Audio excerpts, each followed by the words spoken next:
Good morning, everybody. Today is Wednesday, April 8th. My review of day 5, which was yesterday, of this stay-at-home order here in Florida. I'm seeing a disturbing trend in people I know. I caution people constantly, check your stories before you share them. And I've had some friends and neighbors talking about things like this Hydra, whatever quinine drug that Trump is touting. Um, yeah, it's suspicious that he's always talking about it, even though his own doctors are saying it sucks, basically, and it's dangerous.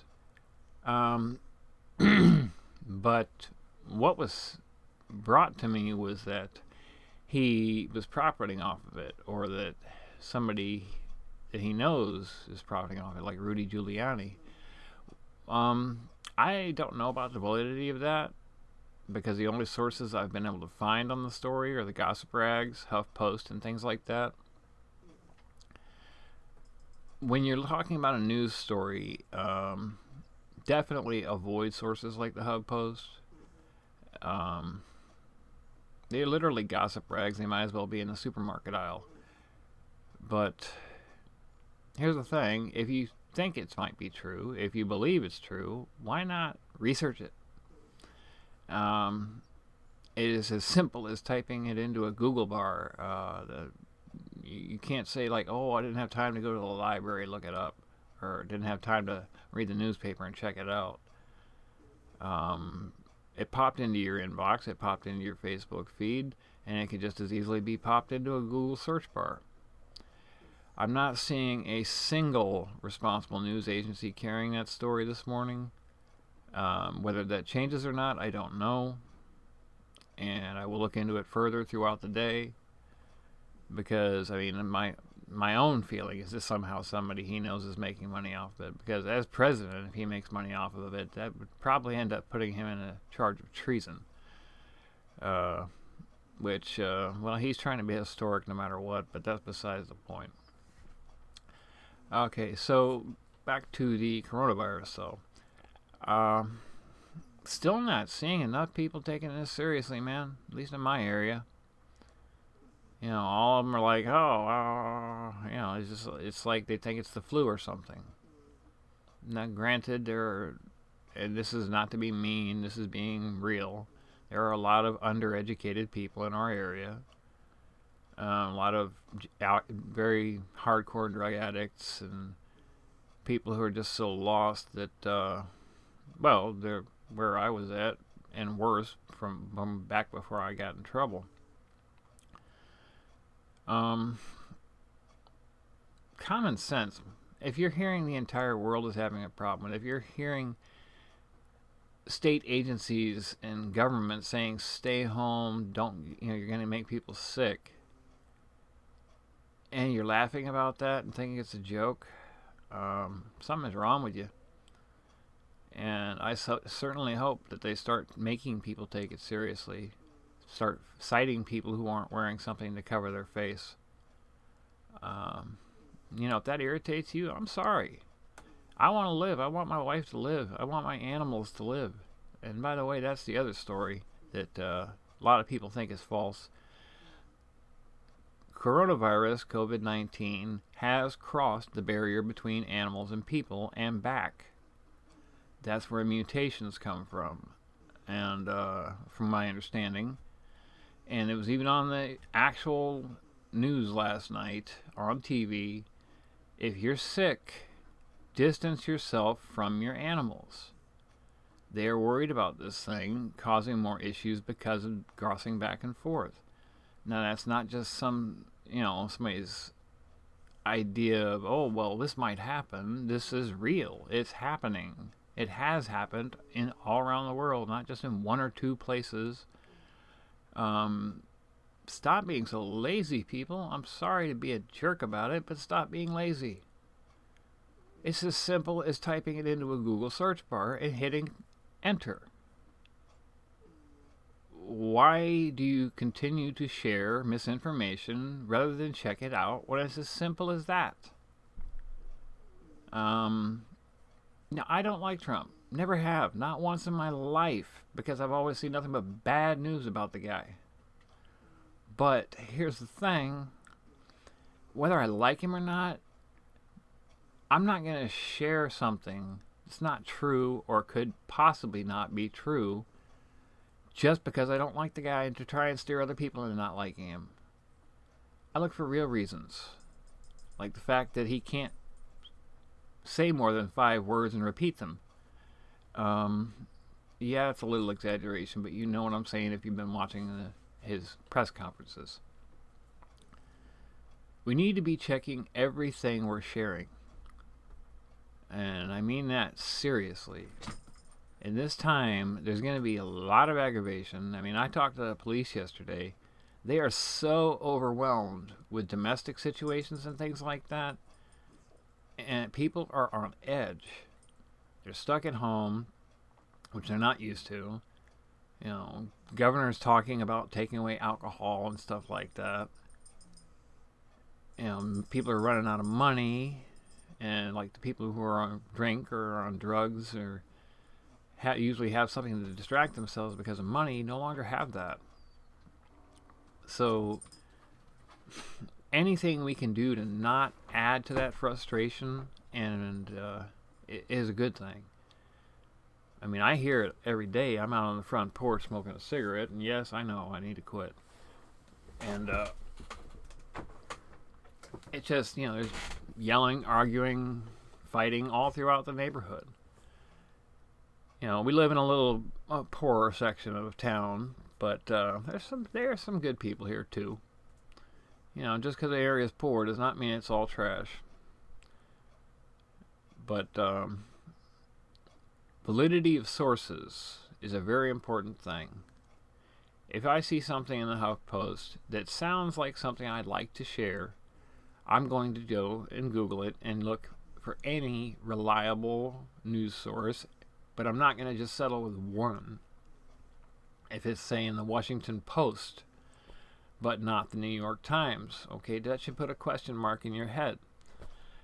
If it's in the New York Times, but nowhere else, also should put a question mark in your head. These people don't buy these stories, they report on them, and their job as a news agency is to sell information. Keep that in mind, especially these gossip rags. They make their money by attracting you, the customer, to them. It's sensationalist news. If you don't understand that term, I'm sure you hear it, but if you don't understand that term, sensationalizing news is blowing it up to levels it does not exist in, dramatizing it, using exaggerations and stuff like that, even creating false claims based in reality.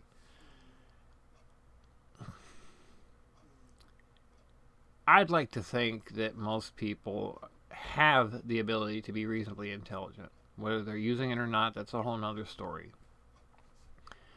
You know, this point and click lifestyle, tap lifestyle, whatever you want to call it, has led people to being lazy.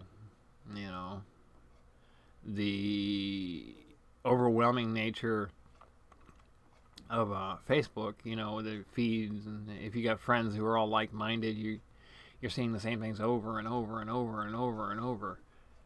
And it starts to burn itself into your brain, but you got to remember, people, first thing, you shouldn't be looking at Facebook that much where it's doing that. Second, those people are sharing something that excites them. Does not mean they researched it. And you should. If you consider yourself an intelligent person, you should be checking sources of any news you share before you share it. But enough about that. Hopefully, I've at least made an imprint in your mind about it. As far as seeing preparations and whatnot, preparedness in society, I'm seeing older folks, you know, grown folks, so to speak, with masks on. Some of them are actually finding real masks, which I'm hearing people are selling, which, I mean, I get it. You're trying to make money even in a time when you're not getting a paycheck. But by the same token, why are you profiting off sickness? That's the very thing you hate the government for, and the pharmaceutical companies and the insurance companies. So why are you doing it? You know, a neighbor helped it gave some materials to somebody who's making some pretty high quality masks, face masks, but he's charging $6 a piece for them. I have a problem with that. In this time, everybody's got to count every penny. And spending $6 on one mask is kind of freaking ridiculous. I don't know. Maybe they're washable or whatever, but still, $6. I could buy a whole box of surgical masks for $30. You know. Not that I recommend that, mind you, because people who are like first responders need those. You know, old people need those. Sick people need those. And as much as I'd like to have the protection for Sam and myself, I'm not going to take those masks from the hands of people who need them. Now, oh, shoot. Oh, the other thing I wanted to talk about today is that community resources are basically being raped right now because so many people have no income now. You know, the stimulus check's only going to make a small hiccup of a difference, really, when you think about how little you're getting. $1,200. Well, it's like a month's pay for most people, and, well, that month's pay doesn't last very long, now does it? But here's the thing, like, places like Metropolitan Ministries, who normally, you know, people in this neighborhood, for example, would go to help with their electric bill and other things like that, rent, they're overwhelmed. They've actually had to shut down helping anyone else for 7 days in order to catch up to the demand. That right there should tell you that if you don't absolutely need help, you should not be applying for it, because the people who really, really need it, the ones who don't have an income or have had very little income, they're paycheck to paycheck, those people need to be the first ones getting help. You know, if you can get by, if you've got reserve to last the rest of the month or beyond, use caution, yes, and make sure that your children, your family is provided for, but keep in mind there are people in far worse situations than you. You know, this is not about you, this is about us. The situation is not about you, or you would be the only one sick and it wouldn't be in the news. The situation is about us, the whole planet. If you don't realize that, Google coronavirus map, COVID-19 map, and see there's over 1 million cases worldwide right now. I mean, seriously, if you don't know this, then stop sharing news about it because you don't know anything. And I know that's mean, but seriously, be real. Be real with yourself. You know darn well you're not being responsible. You know, try to spend every penny wisely, because none of us knows how long this thing's going to last for sure. Yeah, it's a 30-day stay-at-home order. Does not mean it's going to be over in 30 days. They can extend it. I'm seeing a lot of people starting to talk about August, things starting to happen in August. But that's based on assumptions. You know, that's based on us doing what we're supposed to do to stop the spread of the virus. That does not mean there's a cure. There is no cure as of right now. There's no vaccine as of right now. They have drugs they're working with that help some people. I repeat that, some people, but not all cases. And the fact of the mutations between animals and humans makes it even harder to come up with medications and vaccines, because once something mutates, you have to create a brand new medication. You can't use the one you've been using. I can't stress enough, educate yourself. When it's as simple as typing a few words or speaking into a microphone to find information, it's very lazy to not do it. And that's the truth of it, too. America has become a very lazy country. Yeah, sure, you get up, you go to work, but then you come home and sit there on Facebook and mindlessly share stupid crap. Yes, I know that's not everybody, but come on, let's face it, we've all shared something we didn't check out.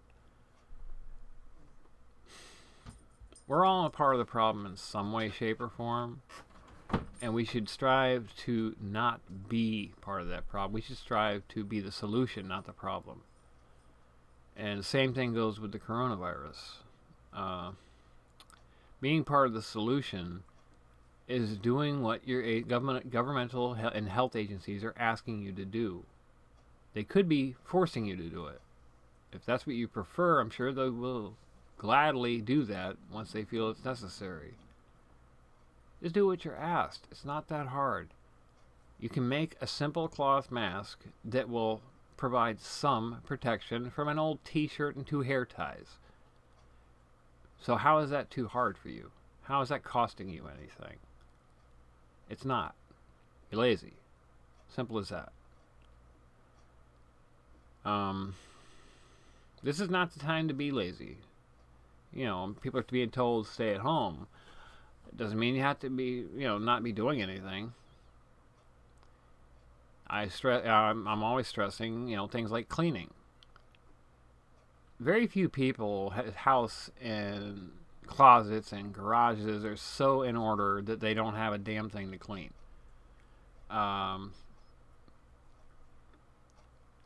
Those people do exist, definitely. Those organized people who either through OCD or just through good sense keep everything organized and clean constantly. But on the whole, most of us are not that way. Got that closet full of crap, you're going, I wish I didn't have so much. Okay, so take half a day or however long it takes you and sort through that stuff. Get rid of what you don't absolutely want around. Give away stuff. If give it away, throw it away, sell it. Although I don't recommend using sales apps right now because you're bringing strangers to your home and it's just not a good time to be doing that. I need money, we need money, but the things I wanted to sell, I'm not going to do it right now. As badly as we need the money, we don't need to be sending the message that it's okay for people to still be running from house to house, because that's actually against what is literally the law right now, which is only essential business. Now, if you're going to Home Depot and buying a lawnmower because you need to mow your lawn, that's one thing. But I don't think the law is going to allow you to be going willy-nilly from, person to person buying things that you need from unofficial sources. Granted, that's just my opinion, and they may actually allow it, but I doubt it, considering they're writing citations for people who are not going somewhere essential. And by essential, I mean it's on the actual list. I consider, going and buying a Playboy essential if I wanted to, but it's not. By the way, Playboys aren't any fun anymore from what I hear. They took all the centerfolds out. I don't know. That's a long time ago. But, now that I've given you such a little bit harsh stuff to think about this. For probably the first time in your life, you're being told to stay home and relax rather than go out, work, beat out the Joneses or whatever. Take a minute and relax. Take a minute for yourself. Get something done that you want to get done. As long as it's within good sense, Don't go down to your local Home Depot or Lowe's and plan out a big yard project or something like that. That's not very responsible, but do some things you need to do, you want to do, within the guidelines of what's going on. And I've been talking about faith, and it's very important to have faith in this. It's very important to have faith on a daily basis, which does not necessarily mean which does not necessarily mean that you have to be having faith in God. If that's not something, if you don't believe in God, that's your right. And I'm sure somebody's going to say, well, that's ridiculous. Look, we all have the right to believe what we want to believe. And we all have the right to believe what we feel is right. Whether it is or not, that's not really up to us to say. None of us know. We will not know until we die. We just know that when we have faith, when we believe wholeheartedly, and when we act within what's considered God's will popularly, things go well. We get what we need. And I, of course, cannot stress blind faith does not mean assuming God will protect you just because you believe in Him. It is up to us individually to do God's will. God does not impose that upon us. We have free will. We have free will for a reason. He wants to see what we'll do with it. I'm sure He knows, but He wants to see what we'll do with it. We are free to make our own mistakes, and He will definitely allow you to make your own mistakes. He might save you once, He might save you twice. But if you keep doing the same stupid thing, eventually He's just going to be like, alright, hands off. You don't believe that, you're living in a world of illusion. God does not protect the stupid. If He did, people would not be in prison. People would not be dead. People would not be sick. God is there to guide, to comfort, to aid. He's not a genie. He doesn't play favorites either. It's all about you, who you are, what you do, how you live, how you think, what you say, helping people, not helping people, being a good person on the whole, which should be your goal anyway, whether you believe in God or not. In this situation, we only have each other. What the heck? Some kind of weird smoke going past my cameras. Alright, day 5 review over. Y'all peace out.